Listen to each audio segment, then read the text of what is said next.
Alamin ang latest weather update ngayon dito sa Sir Aris Official Weather News Today.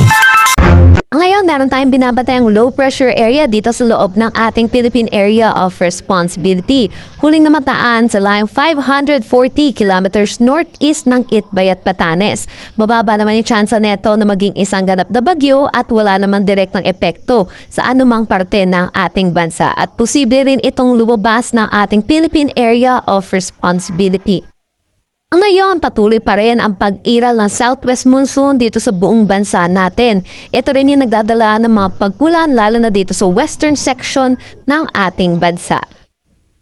Araw na nga sa update natin dito sa binantayan natin bagyong si Bising na may international name na Danas. Ito ay ngayon ay isa na lamang low pressure area dahil na rin sa interaction nito sa kalupaan ng China. Huling namataan ito sa line 745 kilometers northwest ng Itbayat, Batanes. Hindi naman din natin inaasahan na papasok ulit ito ng ating Philippine Area of Responsibility at magkakaroon ng epekto sa anumang parte ng ating bansa.